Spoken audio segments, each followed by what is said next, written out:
What up YouTube, BonzEyes here, back for another video. So yeah, this is going to be a initial reaction to the Netflix live action adaptation of the anime One Piece. So yeah, a few disclaimers to get through before I talk about this video. So basically, I did watch it initially 24 hours ago when it initially came out. But unfortunately my phone died and my charger just broke down, so that's why I couldn't charge my phone and get this recording out earlier. So I have actually had about 24 hours to kind of think about the show before doing this initial reaction. It's not immediately after, which was my original plan. But either way, I haven't really scripted any of my thoughts or anything. I just went to school, had a full day, and then came back, and then I slept, woken up, and then now I'm doing this recording on Friday night. So yeah, this isn't going to be a really edited video or anything. I'm just gonna like put it out there as it is. I haven't written a script or anything. I'm just gonna say what I thought about it. So yeah, let's get right into it. So firstly, let's go through like the plot and what I thought about that. So as far as the plot and the overall story of the Netflix adaptation, I actually genuinely like what they did about it. I think the B plot that they did, having Garp and Helmeppo and Kobe, and I think they're probably going to continue that on and sort of keep track of Kobe's storyline as they go through. Maybe not so much that closely, or maybe they will, I don't know. I guess we'll just have to wait and see. But I really like the changes that they did, including Kobe into the story and just trying to kind of show what was going on in the background. Like I think what it did was it added to the world in general. It made the story seem bigger and larger. Like, you know, you had the Straw Hat crew doing the thing, and then having Garp and Kobe on the side just kind of made the world feel like a bit more extended, I feel like, which was nice, you know, rather than just sort of focusing and honing in on the Straw Hats. They made it feel like a bit more grander. They might even extend out with that whole idea in the future, try to keep track of like some Marines and whatnot. Them showing the little preview of like Smoker at the end of this live action series, I think maybe even hints to that. So maybe we'll follow Smoker a little more closely. Well, I mean, yeah, I guess we'll just have to wait and see how they do. But I like the direction they're going with that, because it makes the world feel more lived in by doing that. And as for the actual changes to the story with the plot, I guess the only major arc that they skipped was fighting like the whole fight with Don Krieg. They just had Mihawk take him out completely, and honestly, I love that. I really love that scene with Mihawk just like fighting and you know, halving the ship. I'm genuinely interested in seeing how non-fans are gonna react to that when they see that for the first time, because that was like a huge power scale jump. I actually really like what Oda'a did by having Mihawk enter the story so early, because it genuinely gives you an idea of the power scaling in this world pretty early. And I think having Mihawk hit there for new fans might be interesting to see, because they'll see that and they'll be like, wow, so that's where we're gonna go in the future. Like, damn, we're gonna have people who are able to cut ships in half with a single stroke. Like, you don't see anything that dramatic until then. And I'm actively watching some watches on YouTube, reactors I should say, and I'm really who haven't watched the One Piece anime or the manga, and I'm actively waiting for when Mihawk's scene gets shown to them, because I would really love to see their reaction to that, because that's like, bang, it just all of a sudden the world goes that. And the other scene I'm gonna want to see their reaction to is when Garp picks up the cannonball and just throws it, because up until that moment Garp doesn't show any strength. Like, me as a fan, I know Garp's strength, and I remember the scene from the anime where he's just throwing cannonballs at the ship. So I was like, damn, are they gonna do that, or just gonna sort of hide Garp's strength? But nah, they showed it. It was just one though. I am kind of disappointed by this scene. I wish Garp did throw a few more balls, and then Luffy bunch a bunch of them back, and then one of those balls hit the mast and slow down the ship, rather than just having it be like the first one. It felt like a sort of budget limitation that they did. So kind of disappointed, but either way, I'm glad that they did it nevertheless. So yeah, and I love the whole big reveal there. Grandpa. It didn't hit as much as I wanted it to, but it was still pretty good.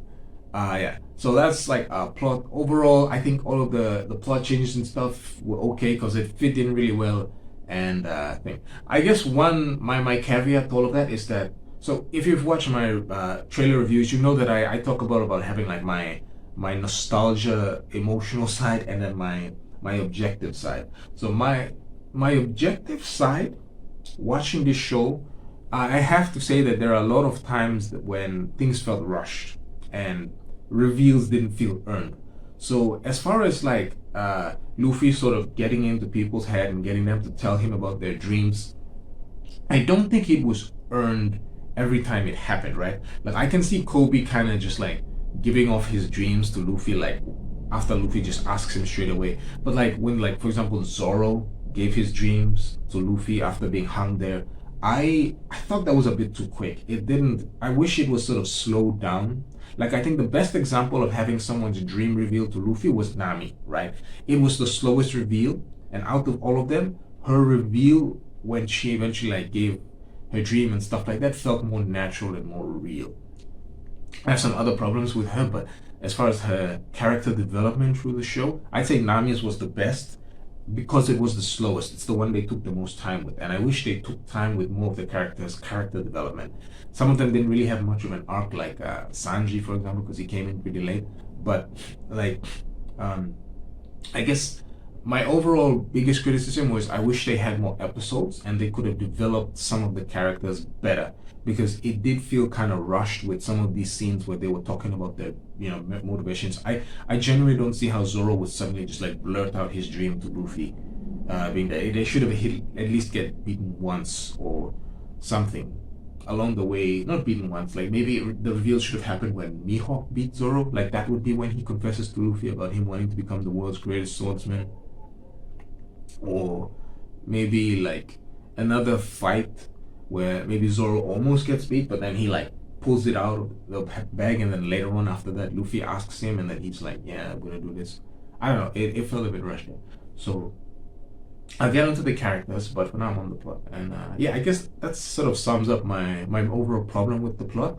Is that I do wish they had like maybe 10 episodes or 12 episodes and stretched out some of the storylines and allowed time for the characters to breathe and then develop them better, and then get to the some of these big reveals like the dreams and stuff. It just didn't hit for me. So yeah, I wonder how people who aren't fans. I've seen a few reactors who weren't fans react to the first episode at least, and they didn't really seem to mind about that. They didn't criticize it.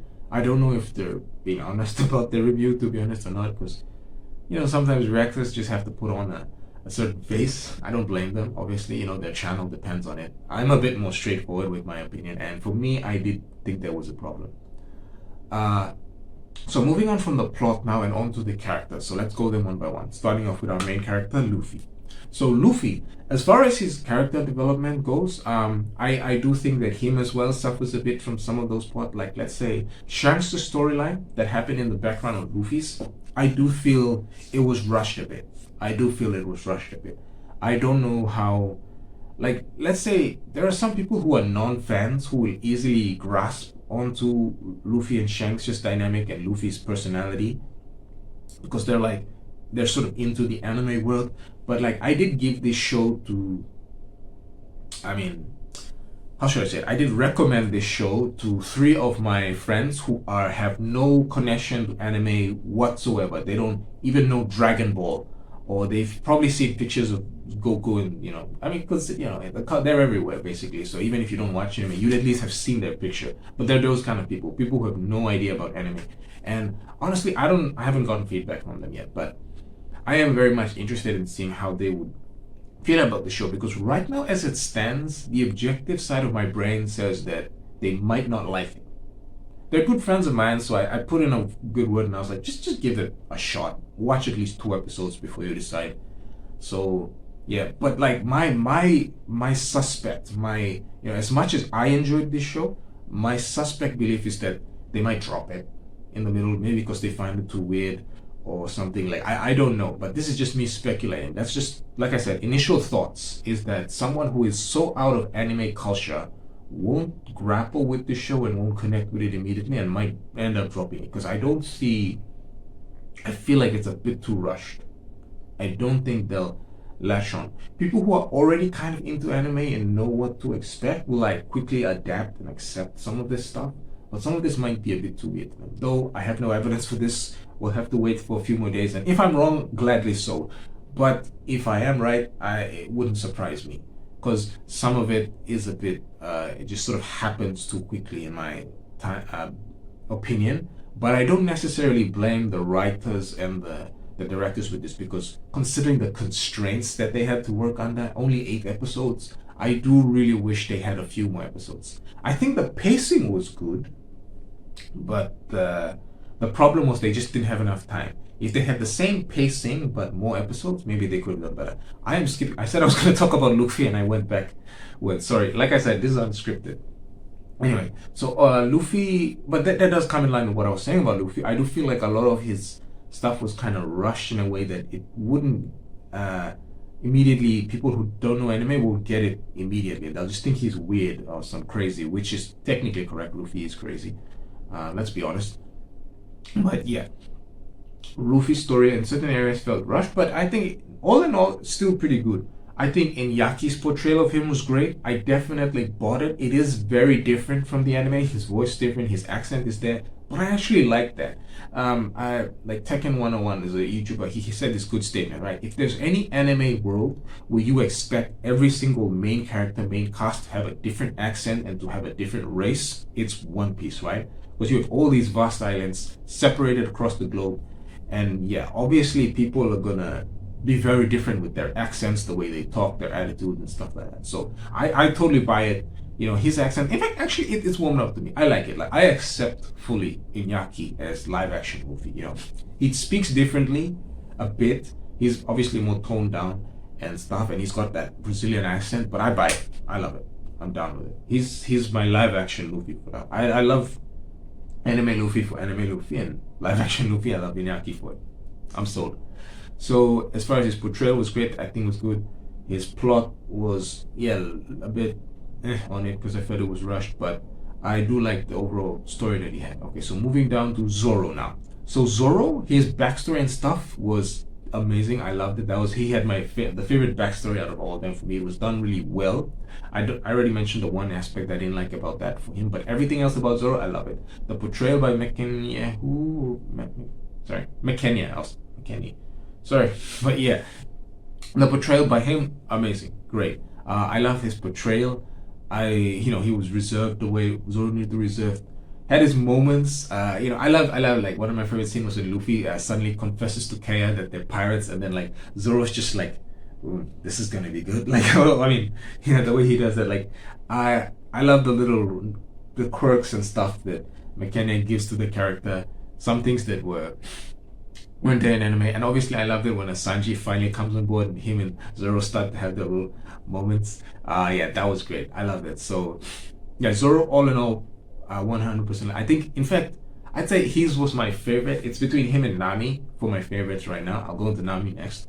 But yeah, he and Nami are my favorite now. I only have that one gripe about him, but other than that, I think everything was great. Okay, so moving on to Nami now.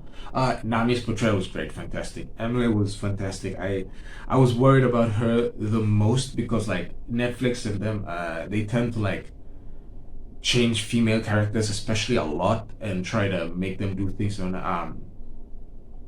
be a bit different in like when they do live actions. And they did make Nami more of a badass fighter, but it actually fits. Like, if you think about it objectively, if you're gonna be a thief and living out in the world doing stuff like that, you would have to have like some fighting combat prowess. So Nami in live action is actually more of a badass than, at least this, like, Nami becomes a badass in the anime later on, but she starts off more of a badass here, but it fits. Like, you'd have to be if you whatever. So I totally buy all of her skill set and stuff. And she, played into Nami's flirtatious side to get what she wants. And I like, everything was done well. I totally bought it. I was worried they'd overdo it or something, which like Western studios tend to do when they take Japanese tournaments. But I think they nailed. They put it right where it had to be, right? Very capable person, right? But then not like an OP, what do you call, what's the term for it? Mary Sue or anything like that? No, Nami's totally, at least, I don't know what they're going to do in the future, but from what it seems right now, she's a very capable person, but a very believably capable person, right? Has a few limitations here and there. She's, she can fight, but it's mainly like her way to talk things and think things through. Like, she's, I think, definitely the smartest person, at least until Robin and Frankie comes along. She's definitely like the smartest straw hat right now, which, yeah, totally. But like, even in the anime now, she's probably still the third smartest person after those two people. So yeah, Nami, totally love it. her weakest part for me would be her backstory. I wish they had spent more time. So here's the thing about her backstory I didn't like. I don't know where she got the idea from to make that deal with Arlong. It just seems kind of weird and out there for a child to walk up to the person that killed her mom and then just like come up with this entire idea to work for the guy in exchange for whatever. Like, I don't know where that came from. I wish there was like a story or something in her backstory as a child that she heard that gave her the idea, and then we saw it play out. So yeah, that wasn't done. And also, I don't like. I mean, I wish there was a bit more done showing Nami hating the fact that they're so poor, and then like and they showed her stealing the book and all that. But like, there wasn't enough time spent of her just like looking at a map. I wanted to see a scene of her just looking at a map and dreaming, like being lost in her road while everything's going on in the background. She doesn't care. She's looking at that map and dreaming that she was out there. To me, that would have set the tone for her and made her feel like someone who was yearning to get out there. And so, like, the first time she mentions her dream is when she puts her foot on the barrel, right? And says it out loud, which I think is fine if that's the first time. But I wish it was more obvious. Like, I wonder if people who aren't fans of the anime are gonna pick up on her dream that early on. So we'll have to just wait and see what the reactors say and what non-fans say. But for me, I'm worried they might not pick up on it early, which for me is a big loss. Because honestly, other than that, I pretty much don't like if they got that right, Nami's backstory, she would easily have been my favorite over Zoro, right? But because of that, it kind of holds her back, and she's in line with Zoro. So yeah, that's my two favorites and Luffy done. Moving on to Usopp next. So Usopp would be on. Not enough was done on him, so he's kind of on the weaker side. It's between him and Sanji. Probably Usopp more than Sanji, or Sanji? No, Sanji would be more. Actually, I think Usopp is my least favorite, but not because of the portrayal or anything. The acting was great on Usopp. I don't actually remember the actor's name, but he did a fine job, I think, with what he had to work with. But I do think that his backstory and stuff were condensed a lot. They didn't show him and having the 3 kids following him around. Definitely not enough was done to develop Usopp. I think he had the weakest character development, out of all of them. His present time character wasn't developed well enough, and his backstory didn't really show much. It was all kind of condensed, and it did not hit anywhere near when the big reveal came that like Usopp's dad's a pirate, and he's screaming pirates are coming because he wants his dad to come back. Like, maybe if they had done like one more episode within that scene, like I said, if they extended it out, I would have wanted them to have one more episode dedicated to the Kuro thing, and it would be more of like an Usopp development episode, and we would really get to see Usopp. Like, I wanted there to be more mystery to why does this guy lie a lot, right? Like, to the point where like I wanted them to do it like in the anime. It was Usopp's character was done to a point where I actually started to get annoyed. I was like, why is this guy lying so much? And then eventually, when the big reveal came about his dad being a pirate and he lies because like that's his way of trying to convince his mom they're coming or something, it's like it hit way more in the anime, and I feel like they missed that, and that's why for me Usopp is the weakest character. But everything else about him was like okay, it was meh. There was nothing that made me that mad about Usopp's character. I just feel like a missed opportunity in this regard towards Usopp. But the acting was good. Him calling out his attack with the firebrand style was good. So here's the thing. I wish there was at least 1 or 2 scenes with Usopp and Sanji seeing Luffy do his attacks and naming them, and then them being like, and then maybe like after that copying Luffy's idea and like calling out their fighters. Oh, I guess no. They did it in such a way where they themselves call out their attacks, even without Luffy. Yeah. But anyway, I don't want to spend too much time on that, but yeah. It did kind of take me out of it when they suddenly called out their attacks. Sanji especially, and then Usopp when he did this fireband star attack. So yeah, Usopp, definitely the weakest out of all of them, but not too bad. Sanji, the actor, Trev, I think was his name. Jacob is Usopp, and then Trev is Usopp. So, sorry, Trev is Sanji. So yeah, Sanji was like great, fantastic. Well, no, I mean he was great. The acting was great, and nothing was whatever. But he definitely his backstory was well done. Was definitely great. I loved it. maybe if they had showed the kid being like much more skinnier, but then I guess they didn't want to use CGI or anything to adjust it because that kid was kind of chubby. But the kid did a really good job portraying Sanji's story. That whole sequence with Zeph and everything, beautiful, loved it. Couldn't have been better unless they had like shown him being actually malnourished. But given live action adaptation restrictions, I'm gonna let it slide because everything else about that was just as good as I had wanted it to be. So that will definitely convey Sanji's backstory well. So Sanji's backstory was very good, but his modern character, obviously there wasn't enough time to give him a character development arc, so we couldn't really see much from him. One thing they missed in the live action that I would have wanted them to see was I wanted Sanji to have met Zoro. And so remember, Zoro challenges duels Mihawk, and then later the next day they have the fight. I wish there was a scene of just Sanji and Zoro, and Sanji would talk to Zoro about, hey, why are you trying to challenge this guy? He's the greatest swordsman. You know you're not gonna win, right? But Zoro's like just ignores it, and he's like, this is my goal. I'm going for my goal. Because in the anime, it's actually a big character development moment for Sanji, as he was contemplating whether or not to join Luffy's team, but then he sees Zoro just go for his dream and like straight up loses to Mihawk, but like loses like, the way he does to Mihawk. And then Sanji picks up from there. And it's like, wow, this guy, everybody's talking about going for their dreams, but Zoro's dream just showed up right in front of him and he went for it. Like one mind, regardless of whether he loses or not, he was like, you're the one I want to have to challenge and fight, so I'm going to do it now. And he goes for it. And then Sanji, like, he sees Zoro lose and he's like, hey, just give up, man. There's no point in this. But Zoro doesn't. Zoro goes for it anyway. And that actually ended up inspiring Sanji. So that's something that they did in the anime. By the way, this is not something I picked up personally. I saw it in another person's video and I was like, yeah, shit, it did have an impact on Zoro. So I did like sort of pick up that idea from the other YouTuber, and I was like, that's a pretty important moment.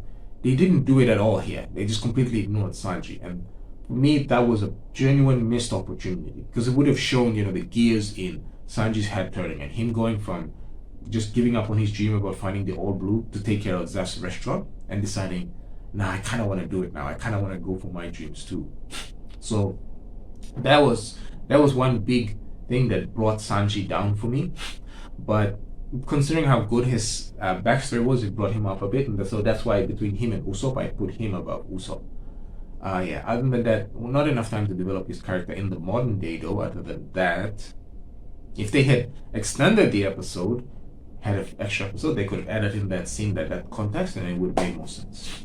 So yeah, that's my gripe with Sanji. Other than that, let's go into the villains now. I don't want to spend too much time on this because I don't want the video to be too long, but as far as the villains, ranking them, my favorite, I'm contemplating between Buggy and Arlong, right? I think like just in general, Buggy's presence, how he fit into the story and everything was great. Fantastic. The actor definitely did a good job. I know the name, Jeff Ward, I think is his name, but I don't know where I know him from. I'd have to see his face actually, which I haven't done. I'll research that now, damn it. See, like I said, I didn't research this video.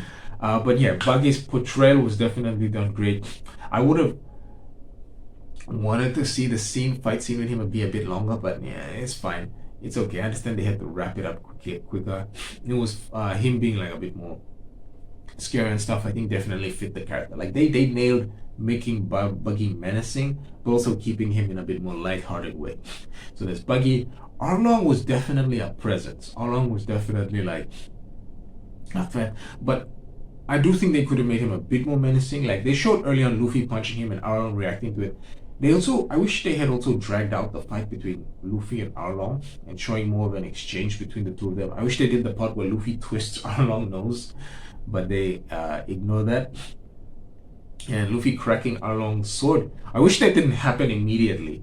That happened too soon in my opinion. So yeah, once again, I feel like they rushed that fight and that's why it didn't hit as much, but it was still a good fight. Luffy winning in the end was great.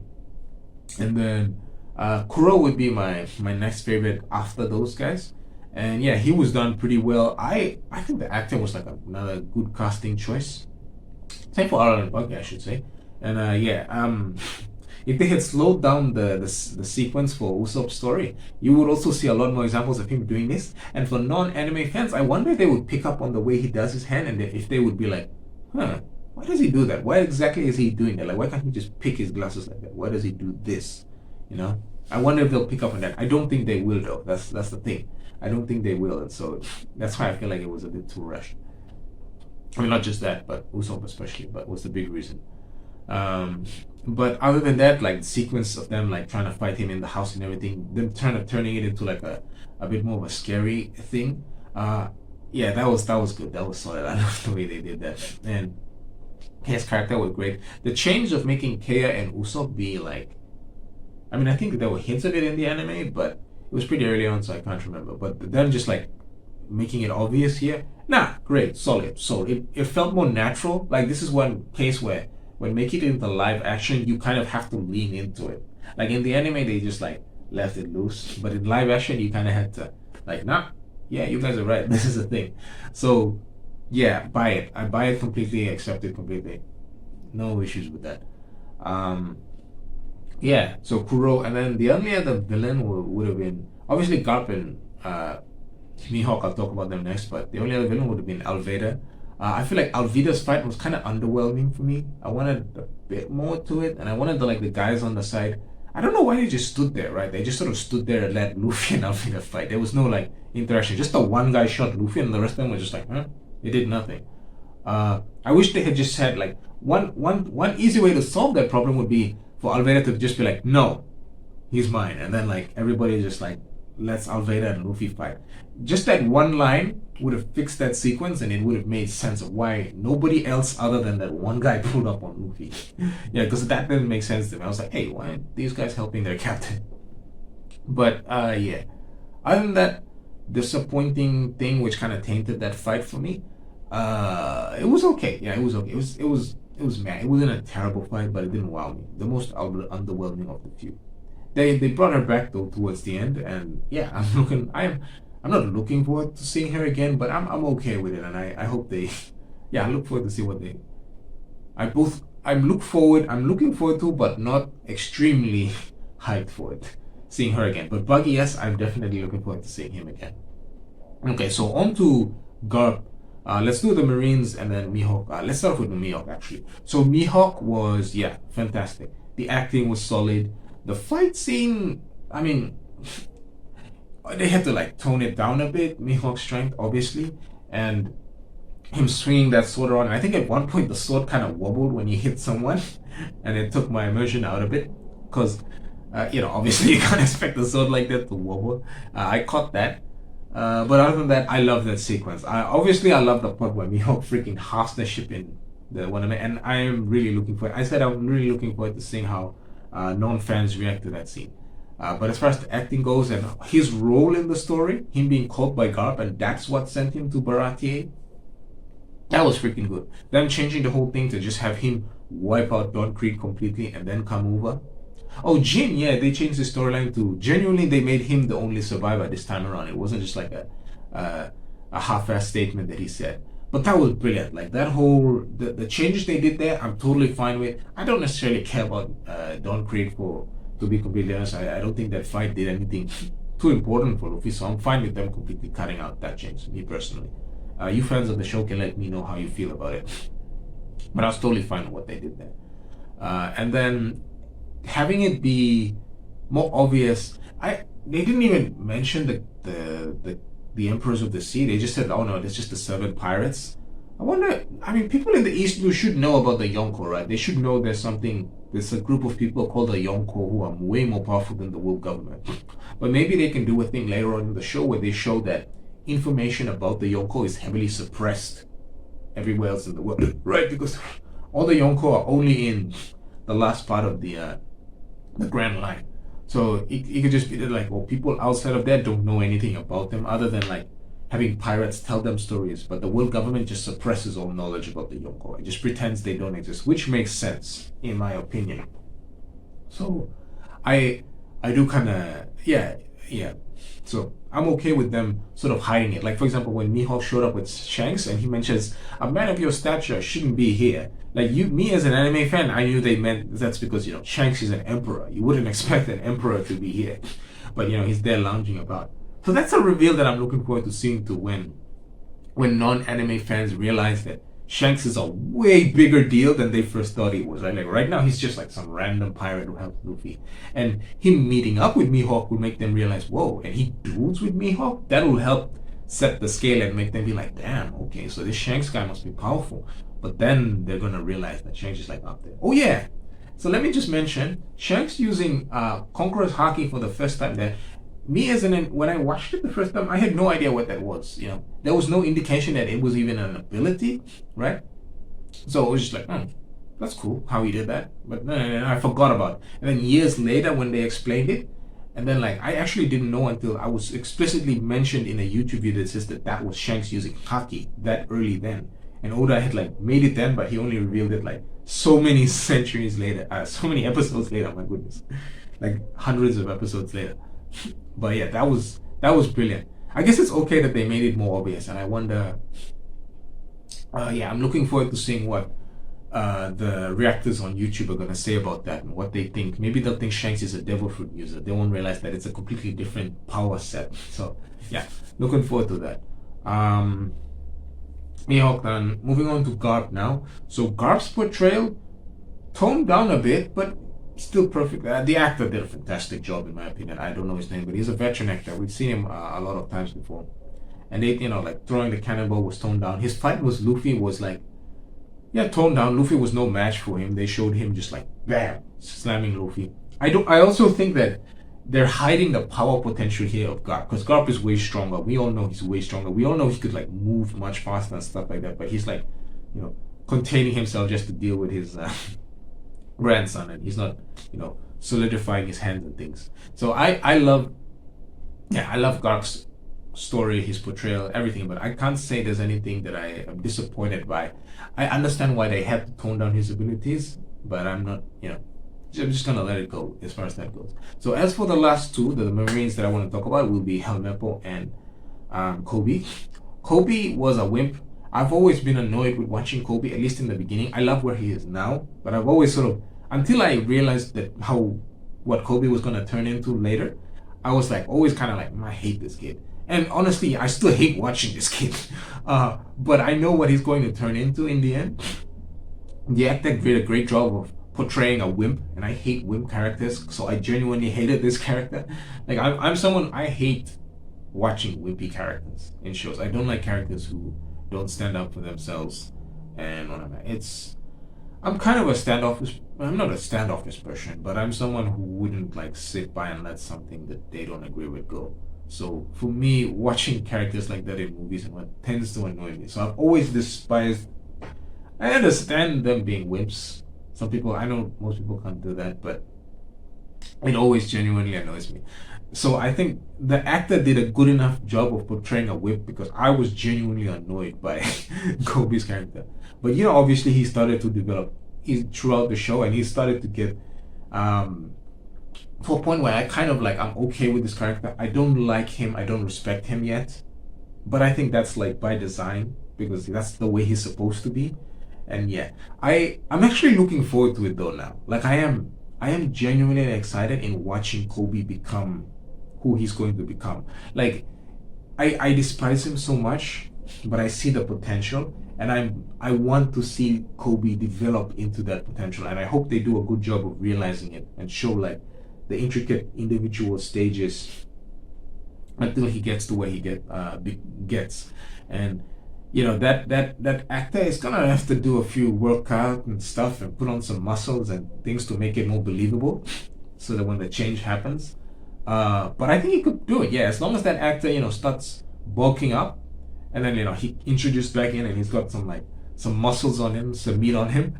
Yeah, I'm genuinely looking forward to seeing Kobe in the future. In fact, I would say that Kobe's arc is probably going to be the most interesting to watch right now for me.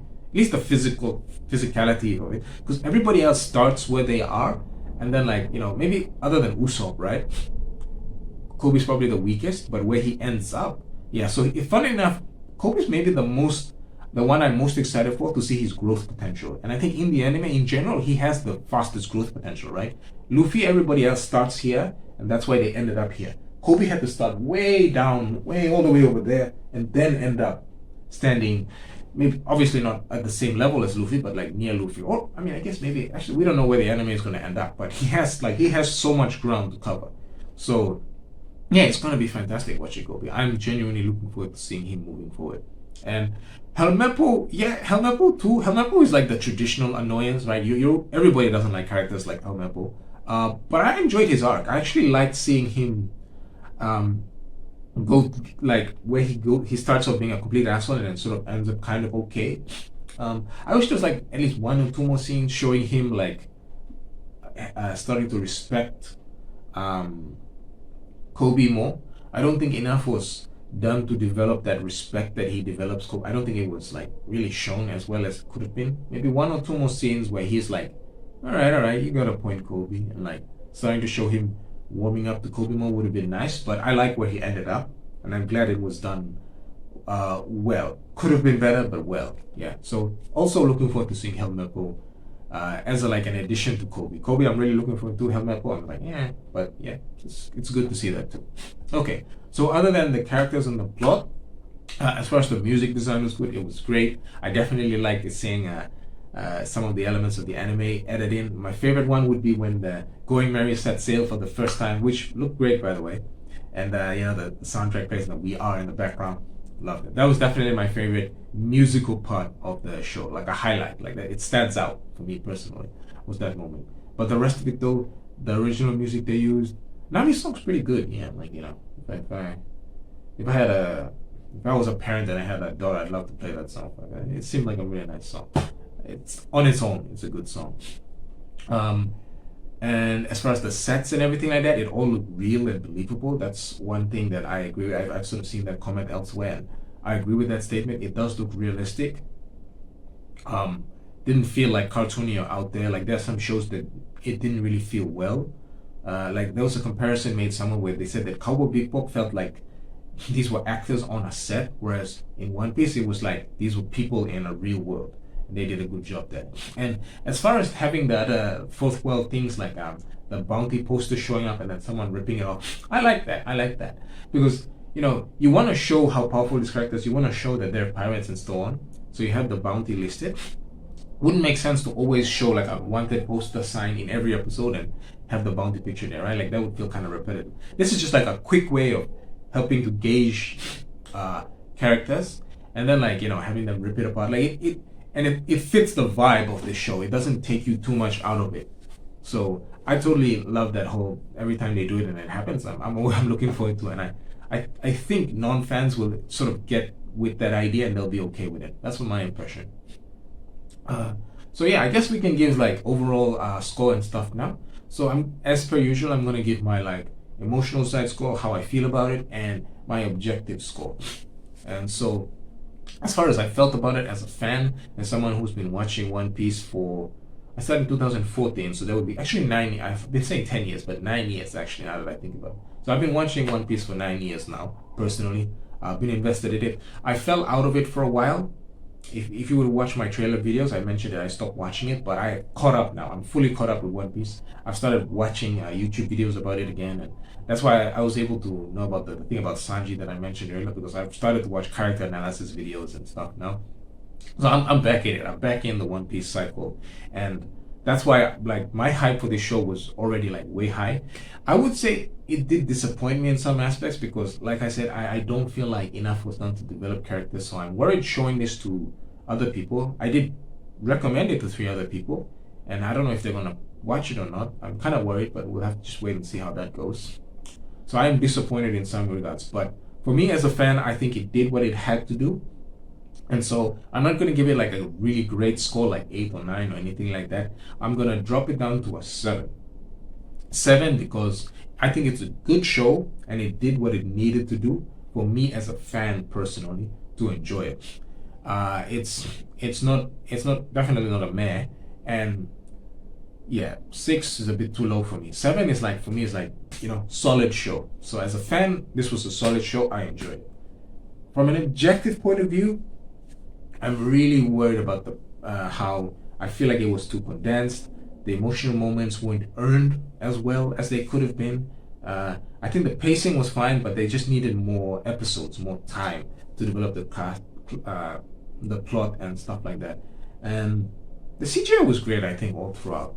But I wouldn't put it at a 7. I would say that like for people who aren't film friends of anime in general and don't understand anime culture, they'll probably have some of them might drop it within like if it's like too much for them. Maybe if they stuck with it, they'll start to like it. But I'm worried people might drop it or not get it or not buy immediately into it.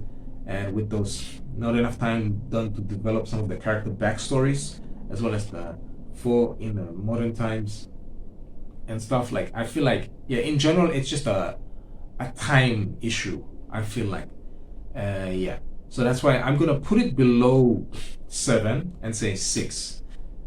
So 6 for me is kind of it's good, but it's like you have to kind of work to you the viewer have to put some effort in before you start to enjoy it, and that's for me that's not a good thing, right? It should be able to just grab you in, and that would make it at least a 7. But I think there's a good chance that some people might drop this show after watching a few episodes and not getting into it. It's like it requires a bit of effort on the non-fans, and so that's why I'm putting it at 6. 6 meaning that it's still above a 5. It's still good. It's definitely better than the meh shows that are out there. Like there's some shows that are meh, and honestly I don't know if they'd like it if they kept to it. But with this one, I think people would like it if they kept at it and kept watching, and then eventually it would grow on them. But that's the thing. You shouldn't be like that. A show shouldn't require that you buy into like some of these backstories when the character just throws their dreams, like Zoro especially, for example, and Usopp's backstory being way too rushed, and even his modern story being way too rushed. Sanji had a good backstory, but he didn't have much of an arc. And yeah, some of the things just didn't fit in. The fight with Alvida ending too quickly, and I don't know why people didn't join in. Luffy bouncing back the first cannonball and he breaks Garp's ship. It should have been like multiple cannonballs and then one of them breaking Garp's ship. Not too much of like a coincidence. So yeah, some of these like plot contrivances and things, little nitpicky things that I feel like especially very nitpicky people will pick up on and they'll get annoyed and they might drop it. So that's why I put it at a 6. So yeah, those are my scores. 7 for me as a fan, because I feel like they did miss out some key emotional moments. For Sanji, for example, for Usopp, for example, they should have slowly paced. Not the pacing was fine. Sorry, it's the time, right? So, but yeah, regardless of whether they didn't have enough time or not, it should have been done. It wasn't done, so that's why I'm going to drop it to a 7, and I'm also going to drop my objective score down to a 6. So yeah, that's my overall score of this show. I loved it, but I have my reservations for it.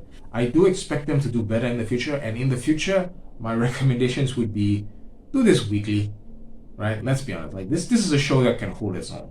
And now that they've drawn enough of an audience base in, they need to increase the episodes for one thing, right? Unless they're doing like a smaller, like if they're going to be focusing on like a few less arcs. This one they had a bunch of arcs to do, so that's why they condensed it. But if they're just going to do like 2 or 3, then they can have 8 episodes. But this was like 4 or 5 arcs, I think, compressed in the 8 episodes. It wasn't enough. They should have had at least 10 or 12 episodes. So unless they're gonna, in the future, extend the episodes, and just expand the episodes. I feel like all their problems would be solved if they extended the episodes. And as far as releasing the show, they should do it, make it a weekly thing, because it'd be nice to like sort of talk about this every week, honestly, and review each episode individually. That's one thing that I wish I could do, but I'm not gonna be able to do now because it's like they dropped it all in one go. But that's just speaking from my YouTube perspective. But yeah, so yeah, that's my eventual review of this show. Sorry, this video was barely edited. Apologies if it feels like I'm rambling, because it's because I am rambling. But yeah, thank you very much for sticking by. I am going to be doing another video on One Piece though with some of my other friends, some who are fans and one who's not a fan, possibly. I don't know. I have to get confirmation of that. But so yeah, there'll be at least one more One Piece review video coming out, this time with other people's opinions slotted in. Not the same ones that I recommended it to, by the way. Like I recommended it to a bunch of my friends at school who have no familiarity with it. But I also have 2 friends who actively watch the show, and another one who has, he's kind of aware of One Piece, but he doesn't really watch the show. So, okay, apologies guys, my camera died again. But as I was saying, I do plan on making at least one more One Piece review in the future with 2 of my friends who know the show and one who doesn't. But for now, this one I'm gonna end this one. Don't forget to like the video if you liked it. Subscribe to my channel to stay in touch for more content. And yeah, I'll catch you guys in the next one. This is BonzEye signing out.